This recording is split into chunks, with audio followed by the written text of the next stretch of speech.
નવસારી જિલ્લા ભાજપની મુશ્કેલીમાં વધારો. ફરીવાર જલાલપોર તાલુકાના સંગઠનના હોદ્દેદારોએ રાજીનામા હાથ ધર્યા છે. જલાલપોર તાલુકા સંગઠનના પ્રમુખ હિતેશ પટેલ કમલમ જઈને હોદ્દા પરથી આપ્યું રાજીનામું. જિલ્લા ભાજપ સંગઠનના માળખામાં મહામંત્રી પદની અપેક્ષા પૂર્ણ ન થતા કાર્યકરોમાં રોષ જોવા મળ્યો. જલાલપોર તાલુકાની અવગણના થઈ હોવાના આક્ષેપ સાથે કાર્યકરોએ નારાજગી વ્યક્ત કરી છે. તબક્કાવાર રાજીનામા જાહેર થયા. Story report by Sunil Navsari. મારું નામ હિતેશ કુમાર ડાયાભાઈ પટેલ.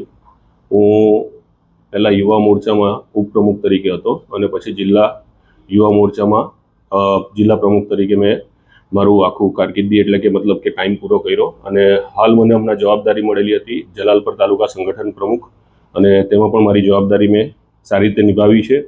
પાર્ટી જોડે અમને કોઈ વાંધો નથી. અમે ભાજપના કાર્યકર્તા છો અને કાર્યકર્તા રહીશું. પાર્ટી માટે જે પણ કામ આવશે એ કામ કરીશું. પરંતુ આ જે બધા રાજીનામા જે છે એમાં પર્ટિક્યુલર જલાલપોરને જે એક મહામંત્રી જોઈતો હતો જિલ્લામાં, એ નહીં આપવા પાછળના લોકોની નારાજગી, અને એના લીધે ઇવન મારા સંગઠનમાં હું ખાલી એકલો જ બાકી હતો આજની ડેટમાં રાજીનામું આપવામાં, અને સંગઠન કમ્પ્લીટલી બધાએ જ રાજીનામું આપી દીધું છે. અને હજુ પણ લોકો રાજીનામું લઈને બેઠા છે. હવે કેટલા રાજીનામા આપે એ છે જોવાનું.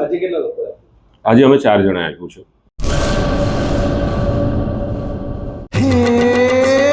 સોનાનો સૂરજ ઉગ્યો રે ખેતરમાં, સાગર લક્ષ્મી બાજરી બિયારણ, હા લાંબા ડુંડામાં દાણા ભરપૂર, ખેડૂતને આપે ઉપજ ભરપૂર.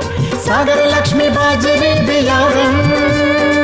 સાગર લક્ષ્મી એગ્રીસીડ્સ ઉત્પાદિત હાઇબ્રિડ બાજરી બિયારણ જ વાવો.